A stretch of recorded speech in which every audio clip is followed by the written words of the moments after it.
우리가 2주 동안 지금 기도의 승부를 함께 하고 있는데 주제가 뭐죠? 네, 살아있는 믿음. 한번 따라해 주시면 좋겠네요. 살아있는 믿음. 네, 살아있는 믿음이라는 것은 어떻게 보면 추상적인 거죠. 너의 믿음이 살아있냐 죽어있냐, 너의 믿음이 어떠냐라고 이렇게 이야기할 때 우리 온유도 왔구나. 온유? 귀하네. 네. 살아있네. 네, 네.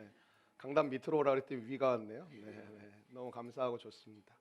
여러분의 삶 속에 하나님이 함께 하시는 살아있는 믿음은 두 가지로 나눠볼 수 있다고 그랬죠. 하나는 살아있는 복음이 있어야 되는 것이고 그 예수님이에요. 예수님. 여러분 삶 속에 예수님이 계신가 그걸 여러분이 아셔야 되고, 또 하나는 그 예수님이 여러분의 안에 계셔서 그냥 함께 동행하신다라는 게 이게 추상적인 개념이 아니라 여러분의 삶을 움직여 가신다라는 것이죠. 그래서 살아있는 행동들이 나오는데, 살아있다는 건 뭘까요? 그 방향성이 분명하다라는 거예요. 우리 행함이 목적과 이유가 분명해진다라는 것이죠. 그냥 하는 게 아니라 무엇을 위해서, 누군가를 위해서가 명확해져 가는 삶이 되어가는 것입니다. 그 두 가지가 합한 것이 살아있는 믿음인데, 여러분 성경 66권은 사실 뭐 믿음의 책이라고 해도 과언이 아니겠죠. 뭐 사랑의 책, 믿음의 책 해도 뭐 틀리지 않다고 생각하는데, 믿음의 사람들의 기록입니다. 그러니까 믿음의 사람들에 대한 이야기가 가득 있는데, 믿음의 사람들이라는 걸 좀 구체적으로 얘기해 볼까요?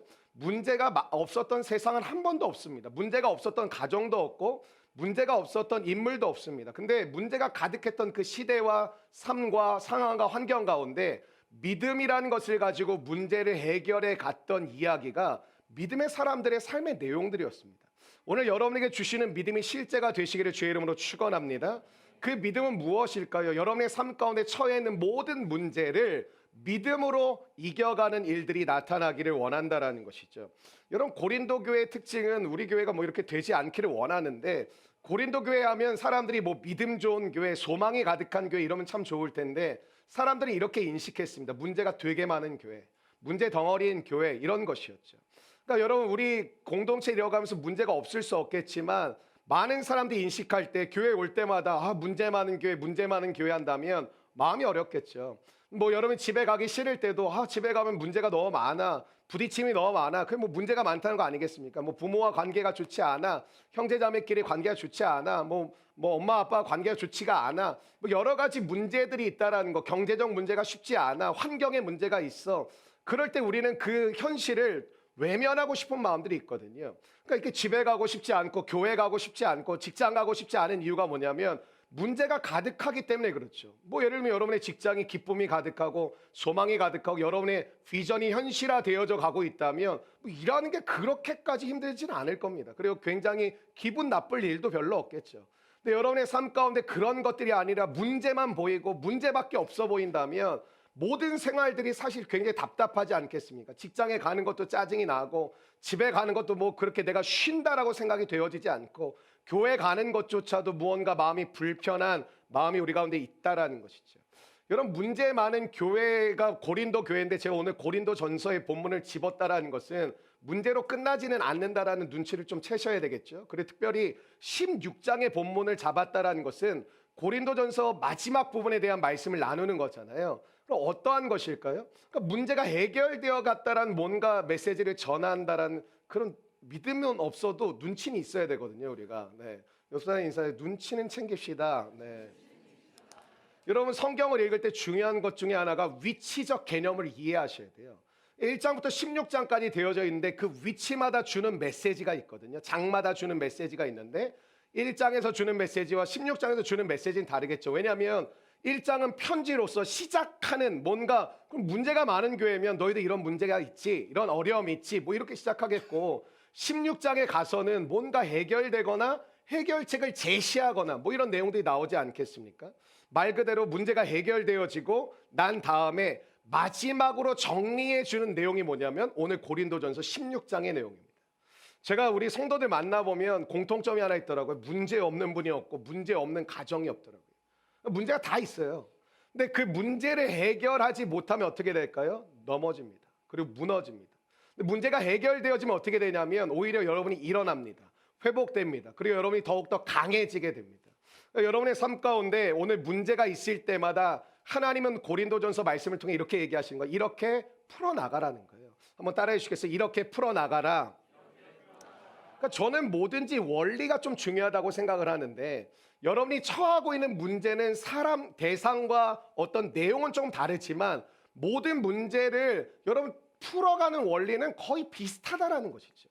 인간적 관계적 문제든지 어떤 대상에 대한 문제든지 어떤 주제에 대한 문제든지 여러분의 진로에 대한 문제든지 자녀 양육을 또 어떻게 돼야 되는 생각인지 여러 가지 문제들의 내용은 다르지만 문제를 풀어가는 원리는 거의 같다라는 거예요.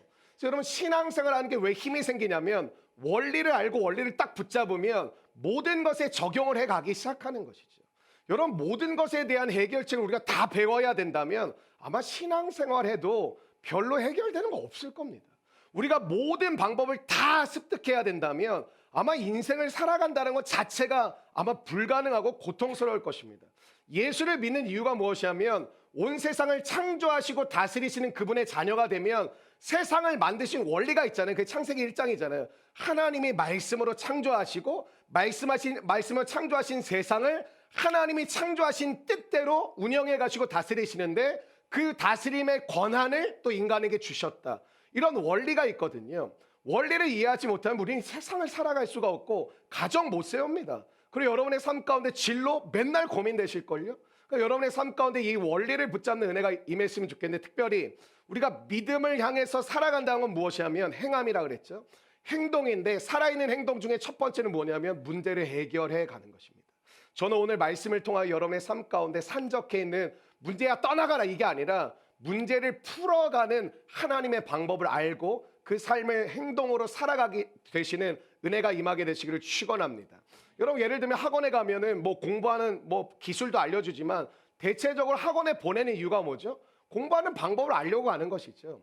뭐 우리가 성인이 되면 학원 안 다닙니까? 테니스 학원 다니는 거고 수영 뭐 학원이란 말을 안 할 뿐이지 수영 학원 다니는 거고 뭐 여러분 운동하러 뭐 헬스장 가면 피트니스 뭐 이렇게 PT 받으면 다 뭐 그 수업 받는 거 아니겠습니까? 그러니까 우리가 수업을 받고 학원에 다니는 이유는 무엇이냐면 어떤 과정에 대한 원리를 배우기 원하는 것이죠. 그 좀 똑똑하신 분들은 PT 배우면서 계속 자기 나름대로 정리를 하는 거죠. 아, 이 기구는 이렇게 하고 호흡은 어떻게 관리하고 또 이걸 어떻게 했을 때 효과적으로 할 수 있는지를 배워서 뭐 2, 3개월 PT하고 물론 여기 PT 선생님들 죄송하지만 또 PT하고 나머지는 내가 알아서 하겠다 뭐 이러거나 또 이제 어떤 분들 보니까 제가 헬스장 가면은 유튜브가 선생님이더라고요. 유튜브 보면서 이렇게 하는데 지나가는 PT 선생님의 눈빛이 예사롭지 않은 걸 여러 번 경험했는데 내가 있는데 너 지금 뭐 하냐 뭐 이런 개념이었는데 여러분의 삶 가운데 이 원리를 깨닫는 게 저는 굉장히 중요하다고 생각해요. 그럼 어디에 나와 있냐? 13절의 문제 해결의 원리를 우리에게 가르쳐 주고 있습니다. 한번 같이 읽어보실까요? 13절의 말씀입니다. 우리 온유도 한번 13절 같이 아빠랑 읽어볼까? 시작. 깨어 믿음에 굳게 서서 남자답게 강건하라. 여러분 이게 성경 한글 성경에서는 한 문장으로 되어 있잖아요. 깨어 믿음에 굳게 서서 남자답게 강건하라. 건희 형제가 항상 나와요 이게 성경에. 그래서 이 말씀을 붙잡기를 바랍니다. 강건하라. 네.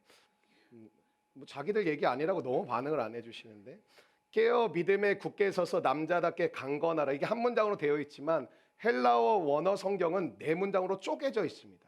근데 이걸 잘 알 수 있는 것 중에 여러분 헬라어를 모르시니까 영어 성경 보시면 영어 성경도 네 문장으로 쪼개져 있습니다. 이렇게 이야기해요. Be on your guard. 그러니까 깨어라는 거예요. 경계하라, 깨어라. 첫 번째 문장이 이렇게 나오고 Stand firm in the faith. 믿음 안에서 굳게 서라. 이게 두 번째 문장으로 나오고 Be man of courage. 그러니까 너가 남자답게라고 나오는데 사실 원어는 용기 있게가 더 맞는 게 더 조금 더 적합한 저는 해석이라고 생각하는데 뭐 남자답게 한글 성경도 남자답게라고 하는데 남자답게보다는 용기 있게가 좀 더 저는 맞다고 생각합니다. Be strong, 강건하라. 이 네 문장으로 이루어져 있습니다. 문제 해결의 원리가 뭐냐면 이 네 문장을 쪼개어서 잘 들여다보면 우리 삶에 찾아오는 믿음으로 문제를 해결해 가는 삶의 원리가 무엇인지를 우리 가운데 가르쳐주고 있다는 것이죠. 저는 특별히 오늘 여러분이 13절의 말씀을 붙잡게 되기를 주의 이름으로 축원합니다.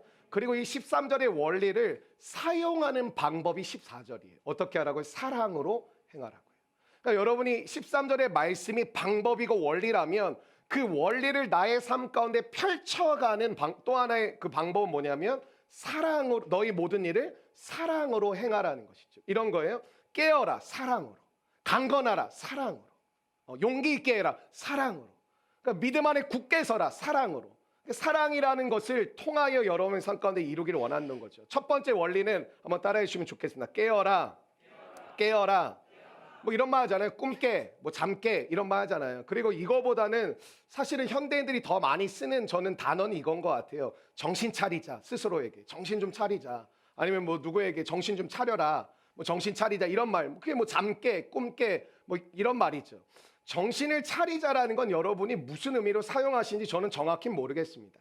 근데 성경에서 말하는 오늘 깨어라, 잠깨라, 꿈깨라, 정신 차려라 이 말의 뜻은 이런 것입니다. 현실을 직시하라는 것입니다. 현실을 마주하라는 것입니다. 현실과 직면하라는 것입니다. 여러분 신앙생활 잘못하면 굉장히 이상적으로 바뀌신 분들 되게 많거든요. 막 엄청난 꿈을 꾸고 좋은 거 생각하는데 그거 믿음 아닙니다. 믿음이 강할수록 현실적으로 바뀝니다. 현실주의자 얘기하는 거 아닙니다. 현실주의 이런 건 믿음이 아닙니다. 믿음은 과거를 향한 것이기도 하고 현재를 향한 것이기도 하고 미래를 향한 모든 것을 총칭하는 것이지 뭐 미래하면 현실주의가 돼요. 미래하면 뭐 이상주의자가 그런 거 아닙니다. 근데 믿음이 강해지면 오늘이라는 현실에 굉장히 직면하게 되고 직시하게 되고 마주하게 된다라는 것이죠. 여러분 그 뭐 이렇게 우리 교회도 우리 뭐 재민 형제도 있고 뭐 학원에서 일하시는 분들 또 어떤 뭐 이렇게 운동하시는 분들이 처음에 이제 뭐 수강생이 오면 레벨 테스트라는 거 본다 그러더라고요. 뭐 운동도 처음에 이렇게 몇 가지 시켜보고 이분이 하고 왔다 그러면 운동을 얼마나 잘하는지를 이렇게 점검하는 거죠. 그러니까 어느 수준에서부터 해야 될지 이게 보는 거 아니겠습니까? 그러니까 레벨 테스트를 하는데 요즘 수영장 등록하기가 거의 하늘의 별 따기인 거 아세요? 그 여기도 물레 청소년회가 여기 청소년 센터에서 제일 싸가지고 제가 3달째 시도를 하고 있는데 네. 들어갈 수가 없습니다. 장근 형제가 들어가 있다 해서 나와라 내가 들어가게. 장근 형제는 고급반이거든요. 근데 선수반 이런 사람들만 자리가 있다. 그래서 저한테 주변에 있는 분들이 선수반에 일단 신청을 하고 그 다음에 초급으로 내려가라는 거예요. 난 그 조롱과 무시를 당하고 싶지 않거든요. 네. 초급이 열릴지어다 계속하면 들어있는데 안 열리고 있어요. 그러니까 가면 레벨 테스트 봤는데 제가 완전 생 초보인데 선수반에 들어가면은 그 뭐 맞겠습니까? 물론 이제 이런 게 있잖아요. 레벨 테스트를 한국 사람 대부분 두려워하거든요. 제가 예전에 영어에 대해서 굉장히 관심이 많아가지고 신학교 다니면서 영어 회화 이제 학원을 좀 몇 달 다녔던 적이 있어요. 제가 좋아가지고 학원에 갔는데 막상 막 자신감 있게 갔는데 가서 처음에 하는 말이 레벨 테스트 본다라는 거예요. 난 그냥 초급반 신청했거든요. 전 초급반에 신청했는데 왜 레벨 테스트를 받아야 되네? 혹시 모르니까 해보자는가? 혹시 모를 필요 없다고 저 초급이라고 그랬더니 아니라는 거예요. 해야 된다는 거예요. 10분 동안 그 원어민하고 이제 뭐 대화 아닌 대화를 하고 손짓 발짓으로 뭐 대화하고 이제 배정받는 그래 초급반 넣을 거면 그냥 넣어주지 그걸 왜 하는지 모르겠는데 그래도 좋은 말 들어요. 잘하는 초급이래요. 그래서 어쨌든 초급이잖아요. 제가 그랬는데 그러니까 그런 말을 많이 한다는 거예요. 특별히 이제 학부모들이 우리 아이가 실력보다 못 봤다고. 얘가 오늘 애는 가만히 있는데 애가 긴장한 것 같다고. 그리고 뭐 오늘 컨디션이 안 좋았더니 그 학창 시절에 제일 많이 하는 말 밀렸었다고. 맨날 밀렸어 우리는. 그래서 뭐 점수가 안 나왔다. 왜 그러냐면 우리는 현실을 직시하는 것을 굉장히 두려워합니다. 제가 개척교회 해보니까 알겠더라고요. 개척교회 하면서 계속 꿈을 꾸며 달려가는 것은 맞지만 굉장히 어려운 게 뭔지 아세요? 현실을 직면하는 거예요. 현실을 직시하는 거예요. 그러니까 이런 거죠. 저도 상황이 이러니까 이럴 수밖에 없는 거지. 뭐 우리 교회가 재정이 없으니까 이런 거지. 뭐 우리 교회가 사람이 별로 없으니까 이런 거지라고 핑계를 대버리고 원망하고 불평하기 시작하면 다 넘어가는데 뭐냐면 그게 아프잖아요. 현실을 직면한다라는 게. 현실을 절대 알 수가 없습니다. 그러니까 예를 들면 이런 거 여러분이 믿음의 가정으로 다시 회복되길 원하는 가정들이 있다면 여러분이 지난 세월의 모습들을 직면하셔야 돼요. 하나님 우리가 진짜 멋대로 살았습니다. 내 생각대로 살았습니다. 내가 자녀를 잘 양육하지 못했습니다. 자녀는 내 마음대로 방황했습니다. 그걸 직면하고 회개하고 돌이킨 다음에 하나님이 주시는 마음 가운데 한 걸음 한 걸음 순종했는데 왜 어려운지 아세요? 그렇게 살아본 적이 없거든요. 그러니까 그렇게 살아가는 게 얼마나 어렵겠어요 처음에는. 그러니까 서로 격려하고 기도해 주면서 그 걸음을 적어도 제가 봤을 때는 30년을 방황했던 가정이면 적어도 10분에 3년은 죽었다 깨나도 붙어 있어야 되거든요. 근데 그렇게 안 되면 어떻게 될까? 나중에 되면 다 흐지부지 돼요.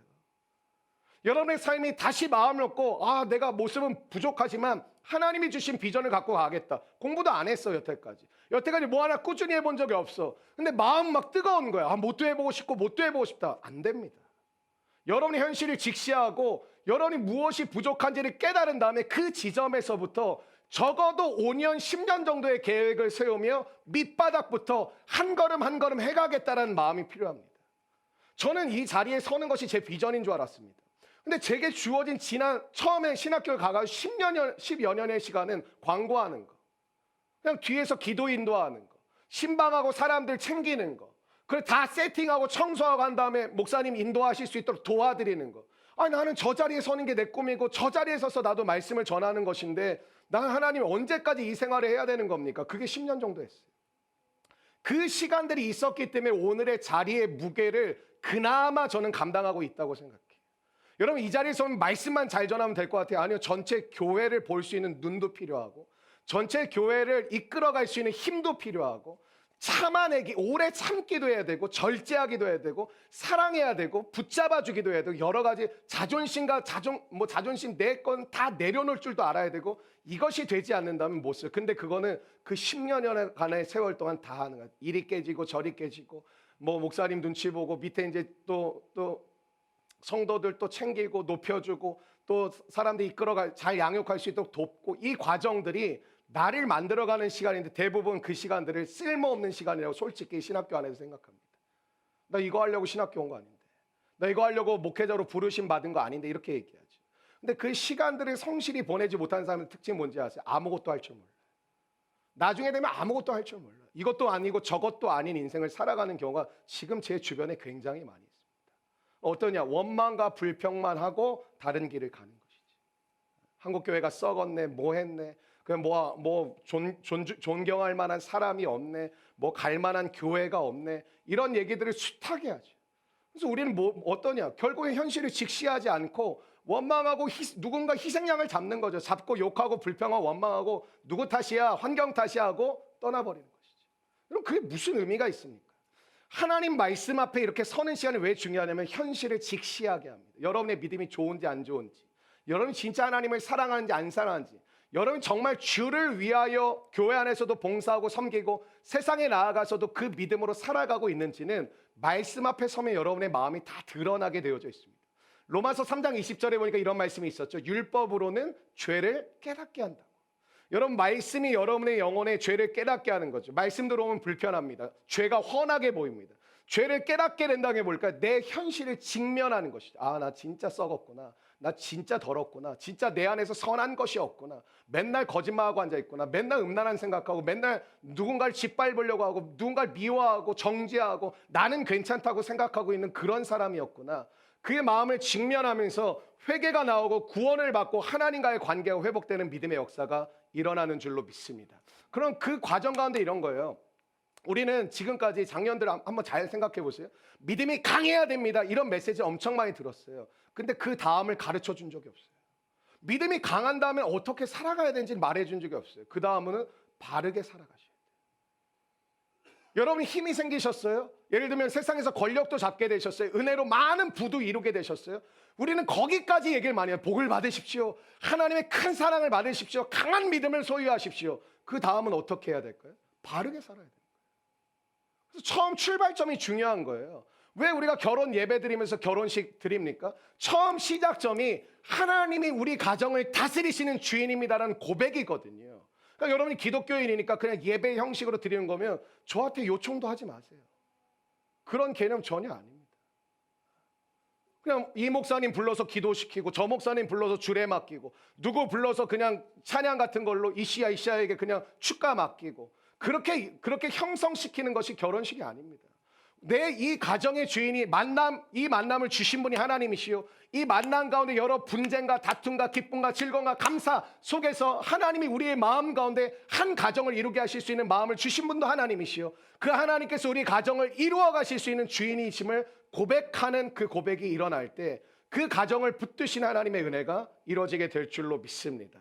그러니까 이런 거예요. 구원받고 회개하고 구원받고 하나님의 자녀가 되면 뭐냐? 그 다음에는 표대를 향하여 나아가는 거예요. 그게 빌립보서 3장 14절. 여러분이 지금까지 들어온 믿음이 잘못됐다는 게 아니라 그 믿음 그거에 되면 그 다음은 뭔데요? 구원받고 회개받고 구원받고 하나님의 자녀 됐어요. 그럼 그 다음엔요? 그냥 교회 다니시는 거잖아요. 교회 열심히 다녀서 직분도 받고 칭찬도 받고 격려도 받고 사람들 보기에 괜찮은 믿음의 사람인 거 그거 신경 쓰잖아요. 하나님 보시는 것보다 사람 보는 게 사실 더 민감하고 하나님의 평가보다 사람의 평가가 더 내 귀에 잘 들어오는 그런 삶을 우리가 살아가고 있지 않습니까? 여러분 오늘 우리의 믿음은 구원 복음에서 끝나는 게 아니라 그 다음 과정이 뭐냐면 행함이라는 거예요. 그것이 함께 갈 때 살아있는 믿음이 되는 것인데 우리는 그냥 구원 개념으로만 회개하고 구원받고 하나님의 자녀가 되는 은혜를 누리십시오. 아멘. 그 권세를 그럼 그때부터 이 고민이 된 그 권세란 무엇일까? 그 힘은 어디다가 사용하는 것일까? 그 힘은 과연 내게 있는 것일까? 여러 가지 의문이 든다라는 것이죠. 여러분에게 주신 복음은 어디로 이끌어가는 것이냐? 행함으로 이끌어가는 것입니다. 사랑하는 여러분의 삶 가운데 믿음의 행함이 일어나기를 주의 이름으로 축원합니다. 빌립보서 3장 14절을 자막을 통해 한번 같이 읽어보실까요? 시작. 표대를 향하여 그리스도 예수 안에서 하나님이 위에서 부르신 진짜 신기한 게 말씀이 들어오면 처음에는 하나님의 자녀가 되는 과정을 보냈다면 그 구원의 부르심이 지나면 그 다음에 생겨나는 게 있습니다. 표대가 생깁니다. 부르심이 보입니다. 방향이 보이고 목적이 생깁니다. 그래서 여러분 안 하던 거 하시잖아. 이웃 사랑하기도 하고 섬기려고도 하시고 또 여러 가지 주변을 돌아보기도 하시고 이렇게 찬양팀으로 예배팀을 안내팀으로 귀한 섬김을 나누시기도 하지 않습니까? 말씀이 들어오면 목표가 생기니까 달려가는 거. 여러분 오늘 내 삶이 왜 멈춰져 있을까? 목표가 없으니까요. 왜 내 삶은 주저앉아 있을까? 방향이 없으니까요. 왜 나는 뭐 어떻게 해야 될지 모를까? 표대가 없으니까. 여러분 하나님께서 여러분에게 주신 표대가 나타나길 원하고 그 은혜를 향해 달려가기를 바랍니다. 많은 사람들이 실패할 때 보면 현실을 외면합니다. 여러분 요즘 서민 갑부라는 거 아세요? 그 은현장식이라는 분이 계신데 그분이 후라이드 참 잘하는 집이라는 거를 그분이 만들어가지고 대단한 사람이에요. 그 막 나중에 프랜차이즈를 만들어가지고 100억에 뭐 대기업에 넘기고 지금 그 유튜브계의 백종원이거든요. 근데 이분이 최근에 이제 케이블에 나오기 시작했어요. 거의 개념이 똑같아요. 장사가 안 되는 집에 가서 진단해주고 그거 하는데 제가 재방송인가 하나를 봤는데 어떤 집이었냐면 닭 한 마리 하는 집이었어요. 제가 개인적으로 닭 한 마리 굉장히 좋아해가지고 궁금했어요. 왜 이 집이 장사가 안 돼? 나도 알겠더라고. 나도 은연장 할 수 있을 것 같더라고. 근데 갔는데 이분이 그런 거야. 닭을 딱 잡아가지고 생닭을 냄새를 이거 좀 독특하다 이분은. 뭐 밥도 냄새를 맡고 닭도 냄새 다 냄새를 맡아요. 뭐라 하냐면 이거 3일쯤 된 것 같은데 그러더니 그 주인이 놀라는 거예요. 맞다고. 제가 제일 깜짝 놀란 게 이런 거예요. 도시락집에 어떤 청년 2명이 창업을 했는데 맛은 너무 좋은데 장사가 안 되는 거예요. 이분도 맛을 인정하는데 밥을 하나를 이렇게 먹더니 뭐라 그러면 밥 언제 한 거예요? 그래서 오늘 한 거라 그랬더니 자신 있게 오늘 한 겁니다. 그랬더니 그렇죠. 근데 오늘 한 것만 있는 게 아니라 섞인 것 같은데 이러는 거예요. 근데 이 사람들이 쭈뼛쭈뼛해 어제 남은 밥이랑 섞었습니다 이러는 거예요. 굉장히 저도 놀랐어요. 대단하더라고요. 진단해주고 점검해주고 체크해주는데 이 말을 하더라고요. 안 되는 집에는 안 되는 이유가 분명히 있고 되는 집에는 되는 이유가 분명히 있다라는 거. 그걸 시청하는 사람들도 아마 분명히 느끼겠죠. 그러니까 오늘 우리의 삶 가운데 대부분 이런 거야. 실패하는 가게의 특징이 딱 하나 있었는데 현실을 직시하지 않아요. 이 동네가 뭐 이래서 상권 분석 안 하고 들어오셨습니까? 뭐 했는데 막상 들어와 보니 계속 진단할 때마다 나도 짜증이 나. 보는 나도 짜증이 나더라. 이렇게 얘기하면 이 핑계 되고 저렇게 얘기하면 저 핑계 되고. 그게 뭔지 아세요? 세상도 믿음이 필요해요. 믿음이 있어야 성장하고 변화돼요. 여러분 이 믿음이란 개념은 모든 영역에 속하는데 오늘 우리는 이런 거죠. 누군가 여러분의 현실을 직시하는 오늘 이런 설교 말씀이나 주변에 있는 동역자들의 이야기를 들으면 대부분은 핑계를 댑니다. 탓하고 원망하고 뭐 이것 때문에 그렇고 저것 때문에 그렇다. 그럼 여러분 현실이 바뀝니까? 안 바뀝니다. 그러니까 우리는 이런 거죠. 계속 희생양을 만드는 거죠. 엄마 때문이야, 아빠 때문이야, 니들 때문이야. 뭐 형 때문이야, 동생 때문이야. 뭐 회사 때문이야, 사장 때문이야, 부장 때문이야. 저 직원 때문이야. 희생양을 만드는 순간 우리는 현실을 직시할 필요가 없습니다. 그리고 원망하고 탓하죠. 이스라엘 백성들이 광야에서 못 나왔던 이유가 뭡니까? 죽도록 원망하고 죽도록 탓만 모세 탓이야. 하나님 우리 안 도와주셔서 그런 것 때문에 우리가 약해서 그런 거예요. 여러분 원망과 불평이 왜 나쁜 것이냐면 상대방에게 상처를 주는 것도 잘못된 것이지만 현실을 직시하지 못하도록 만드는 것입니다. 그러니까 여러분의 가정이 원망과 불평에 가득한 가정인지 아니면 믿음으로 서로에게 때로는 아픈 순간이 있지만 함께 성장해가고 나아가는 가정인지 돌이켜보셔야 돼요. 우리 믿음의 공동체도 마찬가지라는 것이죠. 상처와 트라우마의 세상 아닙니까? 상처가 강해지면 트라우마가 되는데 세상에서 제일 크고 중요하게 생각하는 제가 두 가지로 한번 예를 들어드릴까요? 학교 다닐 때 예를 들면 공부를 안 했습니다. 괜찮습니다. 공부 안 해도 여러분의 삶 가운데 살아가는데 문제 없을 수도 있습니다. 근데 예를 들어 볼게요. 학창 시절이라는 시간은 우리 대부분은 공부만 하는 시간은 아니지만 우리 대부분이 예를 들면 여러분이 그 시간에 공부도 안 했을 뿐은 다른 것도 안 했다면 뭐 미술도 안 하고 체육도 안 하고 다른 분야도 안 했다면 공부를 안 한 것은 문제가 됩니다. 여러분 공부를 안 한 것 자체가 문제가 되진 않지만 학창 시절이 12년인데 12년 동안 공부를 안 한 건 괜찮아요. 근데 공부를 안 했으면 그 과정 가운데 차라리 다른 부분들을 하셨다면 문제될 거 전혀 없습니다. 근데 학창 시절에 공부 안 해놓고 뭐 공부가 다야? 그렇게 말한다는 건 사실 좀 조심스럽습니다. 20대 때도 여러분이 술 마시고 방탕하게 그냥 살았습니다. 아무런 준비 없이. 30대가 돼서 정신이 차려지는 것이죠. 뭐 먹고 살지? 어떻게 살지? 여러분 한 20년을 날렸어요. 20년을 날렸는데 교회 와가지고 은혜를 받았어요. 아, 하나님이 다 사용하신다. 귀하게 여기신다. 나를 향한 목적과 뜻이 있으시다. 맞습니다. 여러분 그게 갑자기 없던 능력이 생겨가지고 다 보이고 다 되고 그런 능력은 없습니다. 그럼 뭐예요? 여러분이 그때부터 적어도 10년 정도는 밑바닥부터 박박 기면서 올라갈 생각을 하셔야 됩니다. 거저 없습니다. 울며 씨를 뿌리는 자에게 기쁨으로 단을 거는 굉장히 제한적입니다. 모든 이가 단을 거두 아닙니다. 울며 씨를 뿌리는 자에게 기쁨으로 단을 거두겠다고 말씀하셨습니다. 공부 안 한 거 상관없습니다. 이런 분들 또 계시죠. 두 번째 세상에서 중요하게 여기는 게 공부 다음 또 돈이죠. 아, 돈이 없어서 제가 뭘 못합니다. 돈이 없어서 뭐 할 수가 없습니다. 여러분 이 교회도 돈이 없어서 아무것도 할 수가 없었습니다. 저 개인적으로 저희 가정에 돈이 없어서 할 수 있는 건 아무것도 없었습니다. 주저앉아 있었느냐. 하루에 15시간, 16시간 이상 지금 현재까지 계속 사역하고 어제 월요일 하루 쉬는 날. 저는 어제 나와서 7시간 동안 교회 와서 기도하고 예배 준비하고 설교 준비했습니다. 내가 할 수 있는 것이 전혀 없느냐. 돈이 없다고 해서 아닙니다. 하나님이 내게 주신 오병이와 같은 작은 단서들이 있습니다. 그걸 하나님이 보여주십니다. 그리고 그것을 가지고 하나님 앞에 드리는 것입니다. 하나님, 제가 잘하는 거 없는데 하나님이 제게 주신 것 중에 이게 보입니다. 이거를 제가 드리겠습니다. 이걸 하나님께 맡겨드리고 하나님 손에 드립니다. 그때 하나님은 여러분의 삶 가운데 놀랍게 역사하십니다. 제가 요즘 여러분들 잔소리 잘 안 하는데 옛날에 잔소리 되게 많이 했거든요. 한 명 하면 붙잡고 잔소리하는 해봤자 소용이 없는 게 본인이 못 느끼면 안 하더라고요.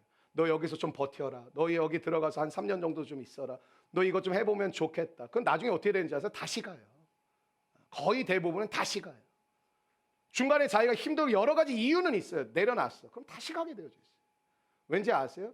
그 과정은 여러분의 선택이 아니에요. 그 모양은 조금 다를 수 있어요. 이 회사에 갈 수도 있고 저 회사에 갈 수도 있고 이 공부를 할 수도 있고 저 공부를 할 수도 있지만 반드시 거쳐가야 되는 과정이에요. 그 과정을 건너가야 그 다음 과정이 우리를 기다리고 있어요. 목회하면서 힘든 게 뭔지 아세요? 기다림이에요. 저는 자신이 있어요. 그 어떤 정말 목회자보다 신실하게 기도하고 말씀 연구해서 말씀 전하고 노력하고 애쓰고 내 시간 내가 쉬는 것보다 우리 성도들에게 선하고 좋은 영향력을 나누고 전하고 양육하려고 온 몸을 불사르고 있습니다. 근데 뭔지 아세요? 내가 생각하는 속도대로 가지 않아요. 그것을 인정하고 기다리고 주님께 주권이 있음을 믿는 게 가장 어려워요. 그러니까 어떤 생각이 차라리 이렇게 장사를 했으면 난 진짜 떼부자 됐겠다. 장사를 제가 쉽게 생각하는 게 아니라 이거 갖고 다른 영역에 그냥 내 힘으로 뭔가 만들어가는 거였으면 차라리 더 성과가 좋게 났겠다. 근데 뭐 하는 건지 아세요? 또 기다리는 거예요. 하나님이 지금까지 일하시는 시점을 다시 복귀해 보면서 하나님이 이렇게 역사하셨었지. 하나님이 이런 방법으로 일하셨지. 하나님 전혀 상상할 수 없는 일들을 하셨지. 그걸 기억하면서 뭐예요? 오늘을 또 기다리고 참고 인내하고 하나님이 오늘 주신 삶 가운데 누리고 기뻐하며 나아가는 그 삶이 반복되어질 때 하나님은 어느 날 내 삶을 이끌어 가시는 귀한 은혜를 누리실 수 있다는 것이죠. 가정이 좀 변화됐으면 좋겠다. 새 마음 먹고 해보자. 근데 딱 가는 순간 좋게 얘기했는데 상대방이 날카롭게 받았죠. 그 순간 마음이 무너지거든요. 그렇지. 그래서 그 마음을 지키는 게 되게 어려워요. 그렇기 때문에 하나님이 우리의 마음을 붙잡아 주시지 않으면 우리 아무것도 사실 할 수가 없습니다. 그 말이 뭐냐면 나는 가만히 있다가 아니라 내가 삶을 열심히 살아가야 되는 건 맞지만 하나님께서 내 마음조차도 붙잡아 주시지 않으면 나는 견딜 수가 없는 존재라는 거예요. 저는 여러분의 삶 가운데 상처와 트라우마의 세상 가운데 갇혀 사는 것이 아니라 공부, 돈, 여러분 모든 것이 부족하다 할지라도 오늘 깨닫게 해주셨다면 저는 뭐 이런 거 한 번도 말씀 안 드렸는데 저는 사실 49살까지 저만의 가지고 있는 목표와 부르심이 있습니다. 그리고 그 49살을 향해 달려갑니다. 성실하게 사는 거예요. 열심히 살고 책도 보고 공부도 하고 운동도 하고 체력도 지키고 노력도 하고 사람들 만나고 신방하고 목회 집중하고 하는 이유가 어디냐. 49살까지 내가 정해놓은 계획이 아니라 하나님 앞에 한 지난 몇 년 동안 주님 반복적으로 주셨던 마음에 대한 계획이 한순간에 할 수가 없더라고요. 제가 나름대로 결정한 게 한 49살까지 주신 그 세 가지, 네 가지를 집중하며 달려가 봐야 되겠다. 하나님이 무슨 일을 하시는지는 주님의 손에 맡겨드리는 것이지. 이런 문제가 생길 때 원망하고 탓하면 해결 방법 안 보입니다. 여러분 한번 따라해 주시고, 깨어라, 현실에 직면하라. 이게 모든 문제를 풀어가는 첫 번째 방법입니다. 두 번째는 한번 따라해 주시겠습니까? 믿음 안에서 굳게 서라. 여러분 다른 거 다 없어도 괜찮은데 믿음은 있으셔야 됩니다. 믿음은 뭐라고요? 받아들이는 것입니다. 말 좀 들으세요. 받아들이고 하나님 말 좀 들으세요. 받아들이고 영접하는 것입니다. 그리고 여러분보다 더 나은 사람 뭐 이런 개념은 없지만 그래도 여러분을 사랑하고 아끼고 양육하는 사람들의 뭐 간사님들이나 주변에 있는 믿음의 동역자들의 말도 좀 들으세요. 여러분이 보기에는 힘들어 보이지만 그 과정을 먼저 보내온 사람이 격려하고 응원하고 도전할 때 여러분의 마음 가운데 지금은 전 못할 것 같아요. 안 될 것 같아요. 저희 가정은 뭐 이런 거 저런 것 때문에 힘들어요가 아니라 그런가요? 그럼 저도 한번 해보려고 하는데 그럼 저 좀 기도해 주세요. 저 좀 도와주세요. 함께 해주세요. 그런 받아들임이 우리 가운데 필요하거든요. 근데 뭘 받아들여야 되냐? 현실을 받아들이셔야 됩니다. 또 하나 믿음은 뭘까요? 하나님의 시각으로 보는 것입니다. 그러니까 하나님의, 다른 말로 하나님의 뜻으로 보는 것이죠. 그래서 믿음은 뭐냐? 하나님의 뜻을 알고 그것을 받아들이는 것입니다. 사랑하는 여러분, 오늘 말씀의 뜻을 깨닫기를 바랍니다. 그리고 받아들이시는 믿음이 있게 되기를 원합니다. 그럼 내 뜻은 뭘까요? 쉽습니다. 여러분이 계획한 게 다 쉽다라는 게 아니라 여러분이 계획하는 건 결국 뭐냐면 내가 좋아하는 것을 보통 계획하게 되어져 있습니다. 여러분 진짜 죽도록 싫은 거 계획하시나요? 잘 안 하거든요. 보통 내가 원하고 바라는 어떤 내가 재밌고 즐거운 것들을 보통 계획을 많이 하거든요. 그러니까 여러분 이게 오해된 게 내가 싫어하는 건 주님의 뜻이고 내가 좋아하는 건 내 뜻이다 그런 개념은 아니지만 대체적으로 거의 대부분 내가 좋아하는 게 내 뜻이에요. 여러분 이 새벽에 나오는 게 여러분의 뜻이겠습니까? 힘든데, 어려운데, 졸린데. 하나님의 뜻을 받아들이는 게 믿음이라고 한다면 좋지 않은 것을 받아들일 수 있는 것, 그게 믿음입니다. 왜냐하면 하나님이 주시는 뜻이 다 좋아 보이지 않거든요. 믿음이 없을 때는 그래서 굉장히 믿음 생활하는 게 불편하고 힘들어요. 내 뜻과 하나님의 뜻이 너무 달라요. 나는 그냥 미워하고 이 사람 관계 끊어내고 싶은데 하나님은 뭐 원수까지도 사랑하라 자꾸 뭐 그딴 마음 주시니까 마음이 막 불편한 것이죠. 그래서 믿음으로 사는 게 많은 분들이 어렵다고 하는 게 저는 우리 한국교회의 현실이라고 생각하는데 참 어려운 현실이라고 생각해요. 그게 무슨 뜻이냐면 믿음이 없다라는 것입니다.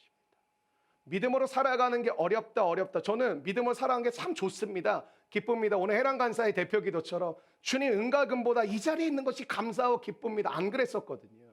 하나님이 주신 놀라운 은혜라고 생각하거든요. 그러니까 저러한 고백이 수년에 걸쳐서 주님이 만지시고 하나님이 있으라고 한 자리에 있고 훈련을 받고 하나님을 바라보고 부족하지만 예배드려서 제가 해랑간사 이 과정이 거의 7년의 과정들을 7년 이상을 사실은 함께 봐오고 있는데 제가 한 1, 2년 전부터 그런 과정으로 들어가고 있지 않나를 느끼고 있거든요. 이런 사람이었는데 자기 힘이 강한 사람이었고 자기 뜻대로 움직이는 것이 강했고 또 그 굉장히 실행력이 강한 사람이었는데 하나님의 이끄심 속으로 들어가는 과정에 불과 한 1, 2년 저는 그 정도로 보고 있거든요. 근데 오늘 고백을 들으면서 또 마음에 울림이 있더라고요. 하나님 은과 금보다 제가 이 자리에 있는 것이 참 좋습니다. 되게 구닥다리 언어잖아요. 참 좋습니다란 말 사실은 어른들이 사용하시는 말인데 여러분 믿음이 좋아지면 그래서 사는 게 편해져. 왜? 하나님의 뜻과 내 뜻이 일치되어 가기 시작하기 때문에. 믿음이 연약할 땐 뭐죠? 내가 좋아하는 것만 하죠. 그냥 교회 와서도 결국엔 하나님의 뜻이 아니라 내가 할게요. 내가 안 할 거예요. 나 이거 좋아요. 나 이건 싫어요. 나 뭐 같이 가볼게요. 이건 안 갈 거예요. 내가 결정하는 거죠. 내 뜻이니까. 하나님의 뜻이 안 보이니까. 여러분 믿음 안에서 하는 건 싫어하는 것만 하세요가 아니라 하나님의 뜻 중에는 여러분이 보시기에 싫어하는 것도 보인다라는 거예요. 그래서 믿음 뭐라고요? 내가 싫어하는 것조차도 받아들일 수 있는 것. 그게 믿음입니다. 오늘 믿음의 사람 되기를 바랍니다. 여러분 야곱이 사랑했던 여자가 그 4명이었잖아요. 아내 2명, 첩 2명에서 4명인데 뭐 비라 실바라는 첩까지 있었으니까 라헬, 레아 이렇게 있었고, 근데 가장 사랑했던 여자는 그 아내는 라헬이었습니다. 얼마나 사랑했는지 라헬을 위해서 7년을 일했어요. 얼마나 예쁘고 얼마나 매력적이었는지. 근데 결혼식 날 이제 결혼 잘 했는데 결혼하고 이제 첫날 밤을 보내려고 하는데 그 당시 전기가 없잖아요. 당연히 라헬인 줄 알았겠죠. 근데 다음날 일어날 때 놀란 거죠. 왜냐하면 레아가 있었거든요. 레아는 성경에 대한 설명이 한 줄밖에 없습니다. 레아는 시력이 나쁘더라. 외모에 대한 평가가 전혀 없어요. 안타까웠다는 거죠. 그래 이런 거요. 장인어른 라반한테 가서 이게 뭐 하는 짓입니까? 내가 7년 동안 일해서 라헬을 다 얻었는데 레아를 집어넣는 게 무슨 말입니까? 그랬더니 장인어른이 이렇게 얘기해요. 우리 동네는 동생이 언니보다 먼저 시집 가는 거 없어. 그냥 끝이었어요. 그럼 라헬 어떻게 줄 겁니까? 물어봐요.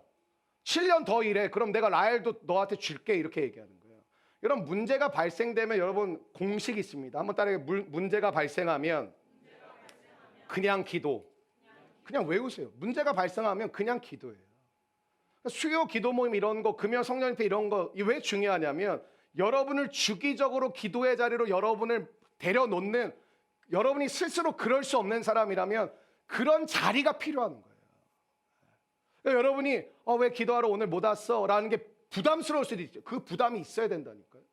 여러분 제가 알아서 할게 안 하시잖아요. 근데 그런 자리에 여러분이 참석해 가기 시작하면 뭐 권사님들, 집사님들이 오늘 왜 못 왔냐고, 어제 왜 못 봤냐고 뭐 물어볼, 그게 부담스러울 수도 있겠죠. 근데 그 부담이 없기 때문에 우리는 스스로 잘 안 되는 거거든요. 나를 갖다 놓는 거예요. 묶어 놓는 거예요. 그리고 기도의 자리에 일주일에 한 번이라도 갖다 묶어 놓고 1시간, 2시간씩 같이 시간을 보내는 거예요. 그럼 어떻게 되는지 아세요? 일상의 삶 가운데 기도가 시작되어지기 시작해요. 제가 얘기하잖아요. 기본은 예배예요. 주일 예배, 금요 성령편 안 빠져도 여러분의 믿음 무조건 자라게 되어져 있습니다. 사랑하는 여러분의 삶 가운데 지혜가 있게 되기를 바랍니다. 여러분 이런 거 물어봐야 되는데 안 물어봐요. 자아가 강했거든요. 자아가 강하던 건 뭐죠? 자기 힘으로 해결하는 사람들이에요. 이 세상은 자아로 살아가죠. 그래서 뭐가 많이 필요한? 돈이 되게 많이 필요해요. 지나치도록 많이 필요해요. 왜? 돈이 대부분의 문제를 해결해 주잖아요. 그렇기 때문에 내가 문제를 해결해야 되기 때문에 자녀의 문제, 내 문제, 아내의 문제, 부모님 문제, 가정 문제, 때로는 공동체를 살아가는 공동체의 문제를 대부분 우린 자본주의 세상 속에 돈으로 해결해야 되니까 돈이 무조건 미친 듯이 많아야 돼요. 왜냐하면 내 힘으로 해결할 수 있는 가장 빠른 방법은 돈이거든요. 그게 자아가 강한 거예요. 내 힘으로 문제를 해결하는 거예요. 자아가 강하면 힘들어요. 만족이 없어요. 왜냐하면 여러분 이런 거 이게 만족이 없다는 건 왜냐면 벌어도 만족이 안 돼요. 부족한 것 같아요. 이만큼 벌었는데도 혹시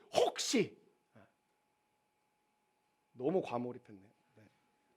모든 문제를 내 힘으로 해결해야 되니까. 그래 7년 더 일하면 라헬 준다니까 하나님께 한 번도 묻지 않고 그럼 내가 7년 일하겠다. 오히려 자기 의지를 표현하죠. 이게 뭐냐? 의지가 강한 사람, 세상에서 칭찬해주는 열심히 사는 사람들의 특징입니다. 쉼이 없죠. 안식이 없습니다. 하나님을 바라보지 못합니다. 문제가 생기면 하나님께 기도하면 물어야 돼요. 하나님 이게 뭡니까 도대체? 내 잘못이면 내가 회개하면 되는 것이고 또 다른 뜻이면 받아들여야 되겠죠. 하나님의 또 다른 뜻이 있다면. 저는 이런 상상을 해봐요. 여러분 상상해 보신 적 있으신지 모르겠지만 저는 이 본문을 갖고 여러 번 설교를 하는데 이런 생각을 해봤어요.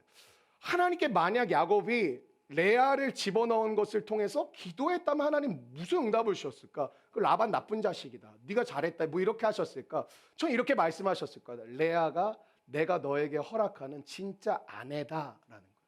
사실 말이 안 되는 거죠. 여러분이 어떤 형제자매를 너무 좋아하고 사랑하는데 갑자기 뭐 결혼했는데 아니다. 너 이 사람이다. 이거 말이 안 되는 것 같이 느껴지죠. 극단적이죠 사실. 근데 하나님이 그런 극단적인 일을 허용하시고 놔두셨어요. 야곱이 특별히 뭐 죄를 지은 것 같지도 않은데. 근데 하나님이 이러신 것 같아요. 저 이렇게 야곱아 이거 실수 아니다. 레아가 너의 아내가 맞아 라고 말씀하시지 않았을까 상상을 했어요.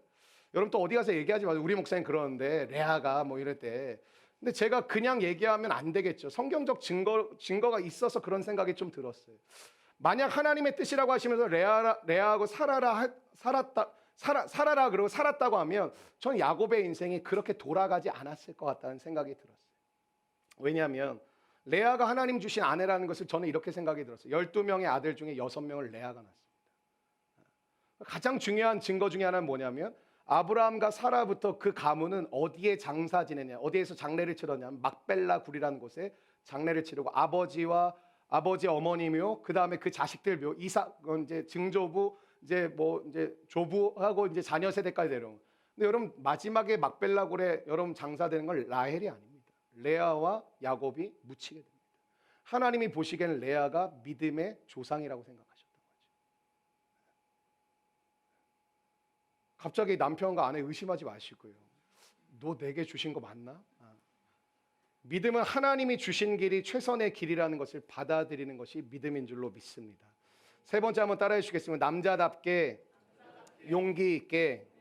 용기 있게란 번역이 더 저는 적합하다고 생각을 하는데, 이 당시의 문화는 가장 성숙한 사람이 성인 남자라고 생각을 했어요. 이유가 있습니다. 여자를 그냥 무시했던 게 아니라 성인 남자만이 교육을 받았어요. 그 당시는 이 그리스 헬라 문화 속에서는 교육받는 게 되게 중요했거든요. 그러니까 교육받은 성인 남자들만 굉장히 성숙하다고 생각. 그러니까 어린 아이나 여자들은 교육을 받지 못했으니까 성숙하지 못하다고 생각했어요. 성숙하다란 뜻이 뭐냐면 용기 있게란 뜻이에요. 여러분 성숙하십니까? 그게 용기 있게란 뜻이에요. 여러분 시간이 지나면 누구나 성장하게 되어져 있고 나이를 먹게 되어져 있습니다. 그건 그냥 카이로스, 그 크로노스, 육체적 시간의 변화를 그냥 느끼는 거죠. 근데 성숙은 카이로스라는 시간입니다. 하나님이 역사한 시간이 있어야만 우리가 성숙하게 되는데, 성숙은 뭐라고요? 용기 있게. 그럼 성숙이 뭘까? 책임지는 거. 한번 따라해요. 책임지는 거. 마태복음 11장 28절 말씀 한번 자막을 통해 읽어보시겠습니다. 시작. 수고하고 무거운 짐진 자들아 다 내게로 오라. 내가 너희를. 여러분 수고하고 무거운 짐을 별 생각 없으셨겠지만 사실 이거 두 가지 짐을 얘기하는 겁니다. 수고는 내 짐입니다. 무거운 짐은 남의 짐입니다. 수고하고 무거운 짐진 자들아 다 내게로 오라고 했을 때 수고는 내 짐을 갖고 오는 것이고 무거운 짐은 남의 짐도 갖고 오라는 것입니다. 하나님께 내 짐과 남의 짐을 가지고 나아갈 때 하나님은 29절과 30절에 나는 마음이 온유하고 겸손하니 나의 멍에를 메고 내게 배우라. 그리하면 너희 마음이 쉼을 얻으리니 이는 내 멍에는 쉽고 내 짐은 가벼움이니라. 하나님 앞에 책임지면 더 무거워지는 것이 아니라 하나님이 쉽고 가볍게 만들어 주신다는 것이죠. 그래서 저는 이렇게 생각해요. 세상에서 제일 나쁜 것 중에 하나가 뭐냐? 무책임하게 훈련시키고 양육하는 거라고 생각해요. 자녀를 무책임하게 키우는 부모가 최악이고 성도들을 무책임하게 양육하는 목회자가 최악이라고 생각해요. 저는 뭘 보냐면 태도와 자세가 되게 중요하다고 생각하는데 이런 거죠. 제가 사람을 보는 눈 중에 하나가 이런 게 있어요. 예를 들면 공동체에서도 오늘 내가 쏠게, 오늘 내가 대접하겠습니다 하고 이제 여러 명을 데리고 갈 때가 있잖아요. 그때 그런 분들이 있어요. 오늘 먹고 싶은 거 다 먹어도 돼요 하고 진짜 먹고 싶은 걸 다 시켜요. 그리고 남겨요.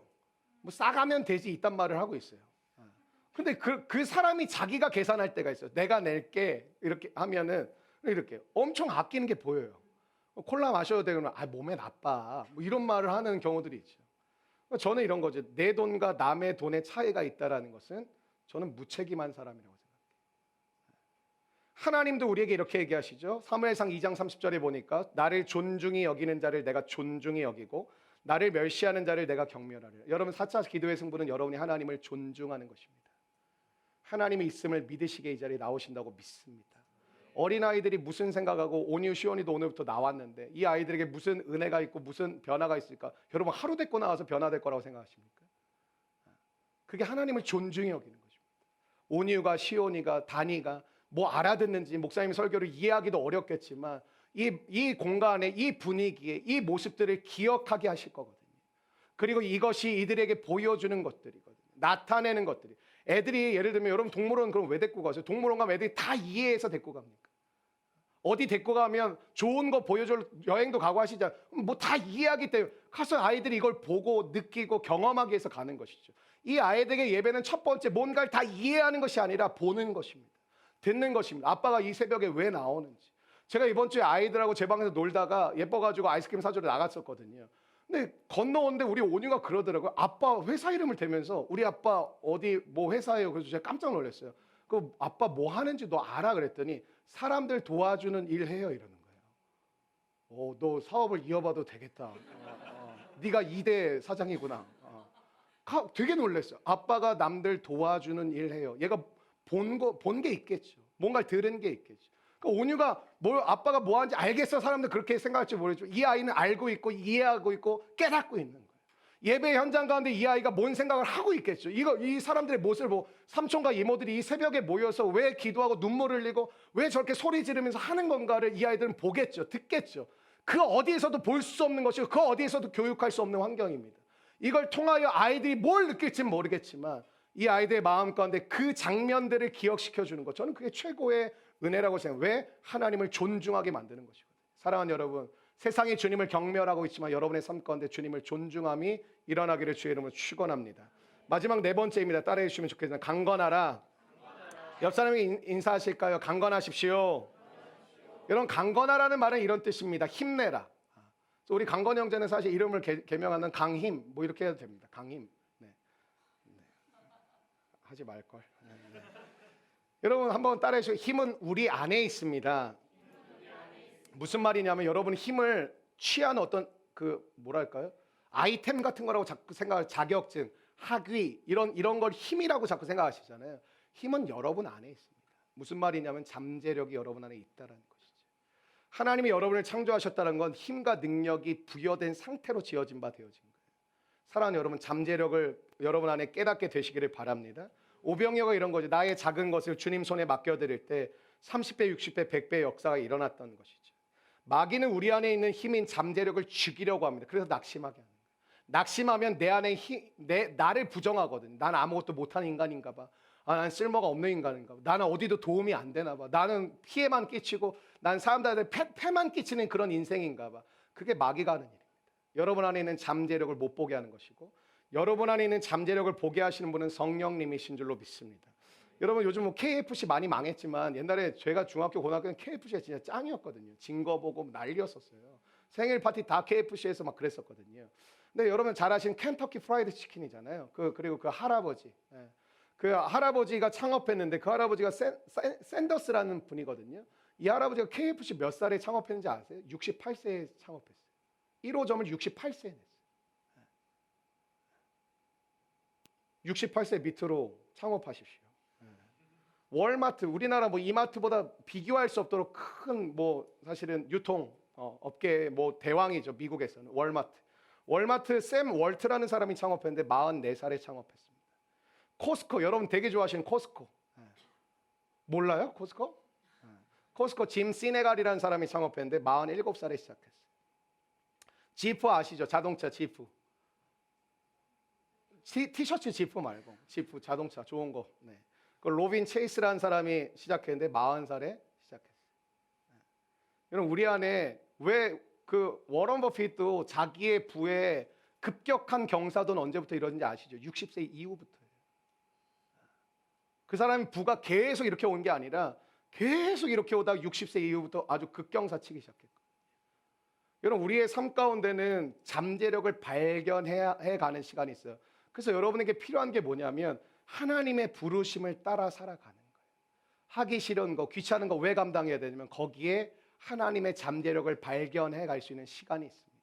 여러분 솔직히 얘기하면 수캉스 뭐 하러 가세요? 그냥 여러분 각자 가정마다 그냥 뭐 그 돈이면 일본 충분히 갔다 올 텐데 휴가 가시면 물론 뭐 그 돈으로 모자랄 수 있겠지만 갔다 오시면 되지. 근데 뭐냐면 함께하는 시간을 통하여 주님은 나 혼자 편하게 지낼 때와는 조금 더 불편할 수는 있지만 주님이 우리 가운데 가르쳐 주시고 깨닫게 하시는 것이 있어요. 그게 다른 거예요. 제가 뭐하러 이거 하겠습니까? 내가 여행사도 아니고. 여러분 문제 해결 원리 네 가지를 붙들게 되시기 바랍니다. 첫 번째는 깨어라. 현실을 인식하고 직면하라는 것이죠. 두 번째는 믿음 안에 굳게 서라. 좋지 않은 것도 할 수 있는 받아들임이 있으라 이거죠. 그래서 믿음 안에서 굳게 서라는 거예요. 세 번째는 용기 있게 뭐예요? 책임지는 용기와 책임을 가진 사람이 되어라. 네 번째는 강건하라. 뭐예요? 힘내라는 거예요. 힘내라. 하나님이 오늘도 여러분에게 힘내라 얘기하시는 거예요. 뭐예요? 너 안에 있는 잠재력을 내가 개발시키겠다. 보여주겠다. 나타나겠다. 야 힘내라. 힘을 놔야 뭐 활동을 할 거 아니에요. 활동을 해야 잠재력을 보여주실 거 아니에요. 가만히 있으면 뭐 아무것도 나타날 게 없잖아요. 주님이 힘내라. 움직여라. 회사 출근해라. 오늘도 너의 삶의 자리에서 게을르게 퍼져 있지 말고 뭐라도 해라. 내가 너 안에 있는 잠재력을 개발시키고 보여주게 나타나겠다라는 거예요. 여러분 이 문제 해결하십시오. 저는 청년 사역하면서 가장 가슴이 아픈 게 점점 청년들은 무기력해집니다. 무슨 뜻이냐? 문제를 해결할 능력이 없습니다. 교회를 세워가는데 청년들이 많은 게 굉장히 큰 에너지와 능력이 되기도 하지만 굉장히 어려움도 있었어요. 문제가 생기잖아요. 다 보고만 있어요. 뭘 어떻게 해야 될지 몰라요, 아무도. 그럼 봐요. 그리고 저를 봐요. 문제를 봐요. 저를 봐요. 다 엄마 아빠가 해줬어요. 뭘 어떻게 해야 될지 몰라. 그러니까 리더십이 없는 거죠. 문제 해결 능력이 있어야. 왜냐하면 리더십이라는 건 누군가를 이끌어가는 거잖아요. 누군가를 이끄는 것 자체가, 여기 계신 사장님도 잘 생각해 보죠. 문제 덩어리예요, 그냥. 사람이 다 해요, 사실은. 일이 문제가 아니라. 근데 뭐예요? 문제를 해결하면서 가야 하는데 문제 해결 능력이 없어요. 문제를 어떻게 바라볼 줄도 몰라요. 어쩔 줄 몰라요, 리더 자체가. 그러니까 팀 모임이 안 되는 이유 중에 하나가 요즘 뭐냐면 작년부터 시작해서 청년에 이르기까지 사람들을 어떻게 이끌어 가야 되는 게 어려운 게 아니라 사람들을 이끌어 간다는 것 자체가 문제 속에 들어가겠다는 결단이거든요. 하나님이 나를 문제 가운데 집어넣는 거예요. 여러분, 모세 문제 가운데 들어간 거예요. 다니엘 문제 가운데 들어가고, 바울 문제 가운데 집어넣고, 12제자 문제 가운데 들어가는 거예요. 계속 부딪혀요. 근데 뭐예요? 하나님이 그들에게 병을 고치고 약한 것을 고치고 귀신을 쫓아내고 복음을 전파하는 문제를 해결할 수 있는 능력을 주시는 거예요. 저 우리 키즈들을 보면서 제가 담당하지 않지만 해랑 간사에게 이런 주문을 하거든. 뜨거운 예배를 이제 드려라. 아이들이 이제 이해할 만한 때가 온 것 같다. 그 다음 제가 주문할 게 뭐냐면 책임감 있게 아이들을 키워라. 다 해주지 말아라. 그럼 제 방에 들어올 때 애들 봐요. 의자 끌고 들어온 거, 이집트 노예처럼 벽돌 끌고 들어오지, 막 의자 끌고 들어오잖아요. 거기 안 앉으면 아무것도 안 하거든요. 요즘 애들이 얼마나 착한지, 목사님 잠깐 나가서 성도 어떤 다른 우리 삼촌하고 한 10분 얘기하고 와야 되니까 니네 가만히 앉아 있었는데 애들 진짜 가만히 앉아 있어. 이제 약속하는 거랬거든. 약속했으니까 목사님 갔다 와서 우리 신나게 놀자. 근데 가서 얘기해야 돼. 그러니까 너희들 여기 잠깐 있어. 물론 뭐 최 목사님 잠깐 들어와서 또 봐주기도 했지만, 여러분 책임질 수 아는 거, 그게 우리 가운데 필요한 문제 해결 능력을 구하십시오. 이 시대에 필요한 능력이 전 절실한 게 문제를 해결할 수 있는 능력, 가정의 문제 해결할 수 있는 능력, 공동체의 문제 해결할 수 있는 능력, 팀의 문제, 여러분 맡고 있는 안내팀, 예배팀, 그리고 각 팀마다 작년팀부터 해서 젊은 부부팀, 모든 팀마다 문제가 없을 수 없거든요. 그 문제를 해결할 수 있는 능력, 여러분 세상에 나아가서 문제 속으로 보내시는 거거든요. 문제 속에 들어가서 빛이 되라 소금이 되어라 뭡니까? 여러분이 문제를 해결할 수 있는 그 능력을 주셨으니 그것을 사용하고 잠재력을 보여주시는 대로 개발해가고 그 은혜를 누려가는 은혜가 임하기를 주의 이름으로 축복합니다.